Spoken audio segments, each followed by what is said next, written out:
are some of the major factors of helping people change? Helping people change. Helping people transform. Certainly acceptance, right? Not wishing. So that gentleman that I referred to earlier, he could wish until he's blue in the face that his dad was a different man. But the reality is that the dad is not that man, that he wants him to be. So, just going, I accept that, and I love him anyway. And using that energy, I would say using that energy in a different way to say, well, what kind of, father do I want to be? Because you get to choose. How do I want to be? How do I want to show up? And you might have stuff that comes up that is, self-sabotaging or stuff that you have to sort of use differently. Yeah. Oh, yeah. Nothing's ever good enough. No award, whatever. Someone must have voted, I just, and, all the years of therapy on and off, they're still like, why don't you get that? Why are you coming back? Why don't you get that you're good enough? Yeah. So why don't people get that they're good enough? I think it's the programming. We interpret things at a really young age. I was with some small children.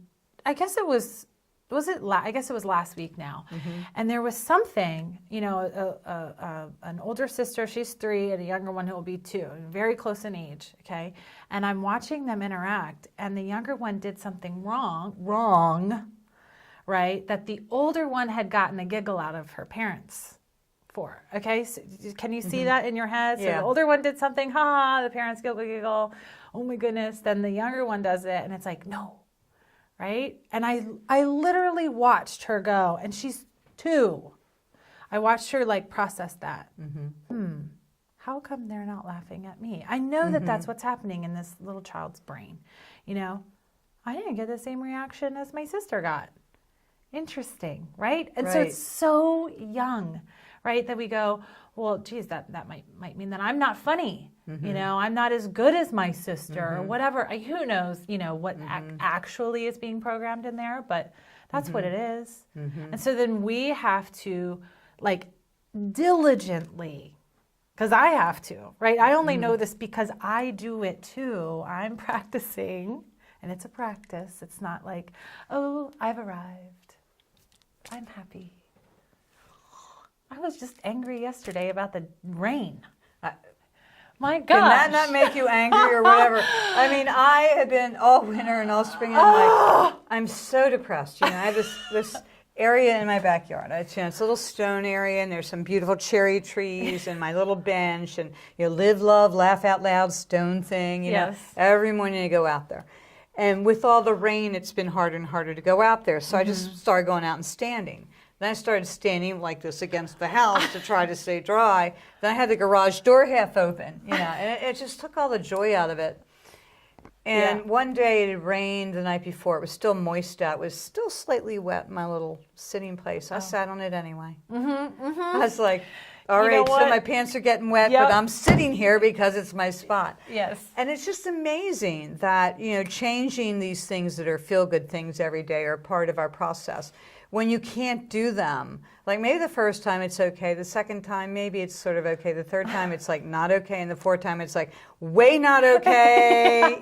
Okay, it just takes away, from what we like. And I'm the type of person that I go home, I go in, I change my clothes, sometimes I don't, I walk the dog, I feed the cat, I feed the dog, I play with the dog, I do the dishes. Yes. I have all these patterns that I need before I can. Okay, you're done. You can sit down now. Yeah. And then we can argue about what we're watching on TV. But yes. And you do that, and it's like you said, I'll get angry. I'll lose the moment, and the tension of what's on the news or the world or that comes in the house, or God, and I have a crappy day or what, and all of a sudden you're going, It's just really hard to change that. Well, yeah, and I think, one of the things that I tell people, almost as sort of a preview or entryway into the work or my work and our relationship is understand that you are human, therefore you have a negative bias. That is your brain. welcome to being human. You have a cave person brain who's on the lookout for saber-toothed tigers, you know, but the reality is, I mean, there isn't a saber-toothed tiger or two or three, you know, out there. But our brains haven't quite caught up to that. It's 2018, you know. So there's that principle. The other principle is that, you know, there's emotional contagion that, you know, like, oh yeah, do I know? Yeah, you know, so and that negativity weighs more. If we're using an analogy of weight, it weighs more than positivity. So if I'm already negative and emotions are contagious, and I turn on the TV, sorry, TV is not helping your happiness. Like most channels, even the beautiful stuff, HGT. Oh, look what I don't have. You know, comparison and whatever. So just knowing that and being aware, oh, okay, I'm responsible for my choices and how I spend my time and what I put in my mind and in front of me in terms of a visual stimulation. And I need to offset positive and negative. 5 to 1 is how we get to positive, right? So remember, they're not equal weight. We need 5 points of positive for every point of negative to get to a positive state. 3 to 1 is neutral. So knowing some of this and just going like, so how am I doing? You know, you don't need to be super scientific about it, but just taking an assessment of your day, your week, your month, and going, have I done anything to like offset? You know, I'm sure there are different things that make people happy too. I have this sweatshirt from 1970, no, 80s, let's say 80s, last time I coached. I bet it's comfortable. And it's oversized, Yeah. and it's only 7 point, and it's thin, and it's broken in. And people laugh at me because down on this right side, there's like 8 holes. And there's not a hole anywhere in that sweatshirt, and God knows you wear it 4 times a week at least. And I went to open a beer, where, you know, a little cookout, and I'm like, I was taking it and opened the beer can, and I realized that had put the 5 little holes. Right. But, you know, I get home, it's like, could you take that off? Oh my God, how often do you wear it? You have to wear it today, you know. It's like, I'll wash it and wear it and wash it and wear it. Yeah. It makes me happy. Yeah. I don't know why. Yeah. It just makes me happy. I have a thought about this. Okay, so there's science about happiness. This isn't just stuff that I make up. I actually study it, and it comes out of Harvard and Stanford, Berkeley mostly. But a lot of the work says that it's 2 sort of foundational items: relationships and results. This is the work of Daniel Kahneman, if you're ever curious of anyone. And he won a Nobel Prize, okay, on this work.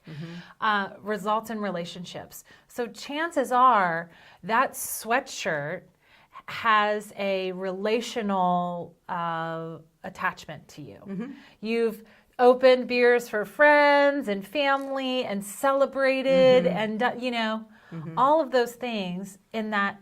You said it was from the 80s, right? Yeah, it's old. So Right. it's, of course. And you know what's funny with that is, even though I got it while I was coaching in high school, I went back to coach, and we won like, not just because of me, but we won like 2 championships. Awesome. It's also my high school. The name has changed from Lutheran to Concordia, and it says Lutheran. And it's just perfectly comfortable. And I loved high school. I loved where I went to high school. Yeah. And somehow it is so comforting and relaxing. And like you said, you know, I just had some really great times in that sweatshirt. So it's not about the fabric and all that exactly. No. It's about the relationship. Right. And well, it sounds like you also accomplished a meaningful result or 2 or 3 or many in that sweatshirt too. So it's a dual, you know, the line there, it's not like results, relationship. They kind of like, there's a lot of overlap in what we do. So I'm not surprised. So the other 150 sweatshirts I've purchased since then, and I'm not kidding. Can't hold a candle to it. Not one can hold a candle to it. You know, I'm like, surprised. This is a great sweatshirt. And then I'm like, no, it's too thick. Oh, no, Right. it's too tight. Oh, no, it's the wrong color. That's Right. pretty funny, yeah. Yeah.